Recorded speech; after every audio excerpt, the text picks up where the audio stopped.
दूर घरों में जहां तक आवाज पहुंचे सुन रही माताओं और बहनों, कृषि प्रधान भारतवर्ष के उज्जवल भविष्य अजीज प्यारे बच्चों, पत्रकार एवं छायाकार बंधुओं, आज आप लोगों के समक्ष आने का मकसद आने वाली 30 तारीख को होने जा रहे इस उपचुनाव के सिलसिले में आपके सहयोग और समर्थन के लिए, आपके प्यार, आशीर्वाद और वोट के लिए आपके बीच में हाजिर हुए हैं। बुजुर्गों और नौजवान दोस्तों, ये वोट की नौबत क्यों आई, आप लोग मुझसे बेहतर जानते हो। आपने तो अपना नुमाइंदा यहां से 5 साल के लिए विधायक चुन करके भेजा था, परंतु उस विधायक ने 2 साल में ही आप लोगों को चुनाव में झोंकने का काम किया। क्यों किया? उंगली कटा करके शहीद होना चाहते थे। किसान आंदोलन की आड़ में किसानों के बड़े नेता बनने की मंशा पालनी थी और ये कह करके इस्तीफा दे दिया कि जब तक ये तीनों कृषि काले कानून वापस नहीं होंगे, आपकी समस्याओं से आपको निजात नहीं मिलेगा, तब तक मैं विधानसभा की दहलीज भी नहीं देखूंगा। क्यों? यही कह करके इस्तीफा दिया था ना। तो क्या कृषि काले कानून वापस हो गए या आपकी समस्या का निदान हो गया? फिर क्यों आज इतनी जल्दी दोबारा विधानसभा का दरवाजा दिखाई देने लग गया? और अब घमंड में चकनाचूर होकर के उससे भी बड़ी बात कह दी कि मैं तो ऐलनाबाद विधानसभा में वोट मांगने भी नहीं जाऊंगा। कही थी ना। परंतु आज लोग देख रहे हैं कि 3 पीढ़ी सुबह 6 बजे से लेकर के रात को 1 बजे तक आपके दरवाजे पर नाक रगड़ते हुए घूम रहे हैं। बुजुर्गों और नौजवान दोस्तों, रोजाना अपनी कही हुई बात खराब करने का काम करते हैं। अपनी कही हुई बात तो खराब करता ही करता है। 86 साल की उम्र में चौधरी ओम प्रकाश चौटाला जी के बुढ़ापे में कही गई बात को भी खराब करके रोज सुनता है। पिछले चुनाव में चौटाला साहब आपके बीच में जब वोट मांगने आए थे तो ये कह करके मांगे थे कि भोड़का वासियों, मैं तो अंतिम बार आपसे वोट मांगने आया हूं, मेरी आय की रखियो। और आपने उनकी बात पे फूल चढ़ाए, उनकी आय वे की रखी। हमने भी कहीं विरोध नहीं किया, कहीं किसी को कहा हो तो बताओ। उसका परिणाम ये रहा कि इनका एकमात्र विधायक विधानसभा का दरवाजा देख पाया। परंतु उस विधायक ने अपनी बात खराब की, वही चौटाला साहब की बात को भी खराब किया। और आपके सामने आज 86 साल की उम्र में फिर चौटाला साहब को बस पे चढ़ा दिया और वो गांव-गांव में वोट मांग रहे हैं। आपके बीच में आ लिए क्या? पूछना आए तब कि वोट अंतिम बार मांग रहे हो या दोबारा सिलसिला शुरू कर दिया? इस एक आदमी ने आपका सत्यानाश करने का काम किया है। आपका इन्हीं पार्टी का भी किया, हरियाणा प्रदेश का भी किया। विधानसभा के चुनाव से पहले हरियाणा प्रदेश का जन जन एक बात कहता था कि भाई अगली सरकार इनेलो की सरकार बनेगी, कहते थे ना। परंतु कभी मेरे को पार्टी से निकलवा दिया, कभी दुष्यंत को निकलवा दिया, कभी दिग्विजय को निकलवा दिया, कभी किसी और को निकलवा दिया। सारी पार्टी खुद ही हड़प करने की सोच ली। उसका परिणाम क्या रहा आपके सामने है। मैंने तो जींद की एक जनसभा में कहा था कि भाई ये पार्टी भी आपकी, ये झंडा भी आपका, डंडा भी तुम्हारा, चुनाव निशान भी तुम्हारा, ये 20 विधायक भी तुम्हारे, पार्टी का फंड भी तुम्हारा और ये 27% वोट भी तुम्हारा। परंतु आप इनको संभाल करके रख लेना। क्या संभाल पाए क्या? 27% वोट की संख्या घट करके तो आ गई 1.8% वोट पे।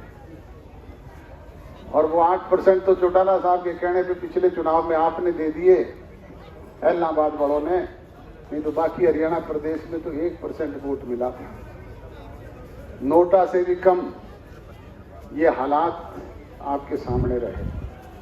20 विधायकों की संख्या घट करके आ गई 1 पे। और मैं थोड़े दिन पहले लोगों के बीच में कहता था, थोड़े दिन बाद में पूछोगे कि 1 होती थी इनेलो, आज वो 1 भी नहीं रही, 0 हो गई। ये हालात आपके सामने हैं। बुजुर्गों और नौजवान दोस्तों, बात घमंड से नहीं हुआ करती, बात तो ताकत से होती है। और ताकत हम में है, मैं में नहीं है।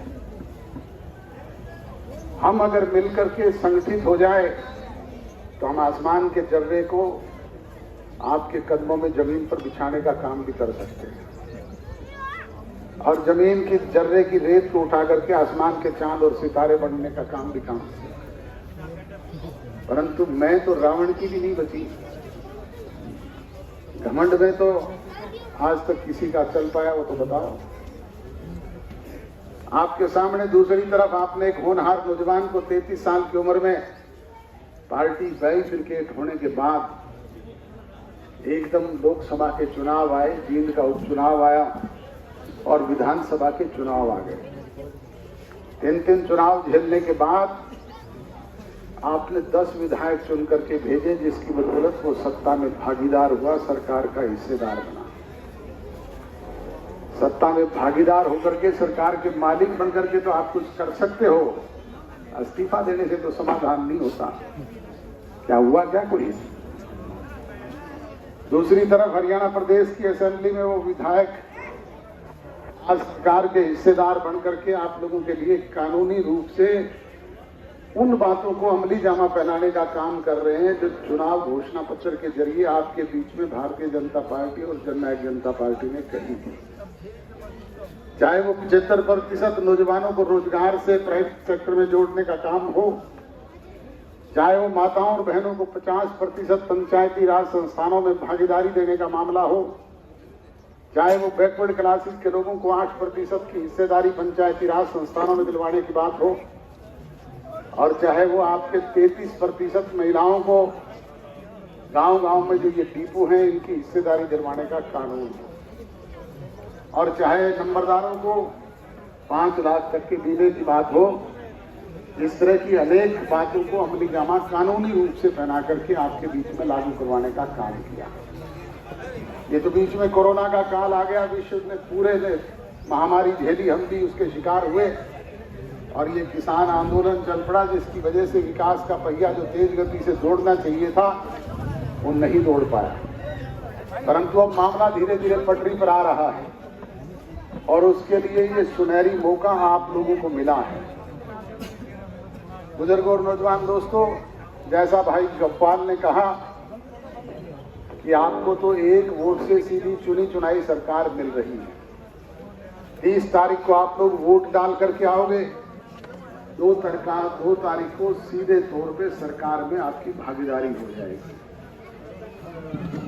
आपके बीच में 2 तारीख को जब सरकार में भागीदारी हो जाएगी तो 2 से लेकर 4 तक लगातार दिवाली मनाने का काम करना।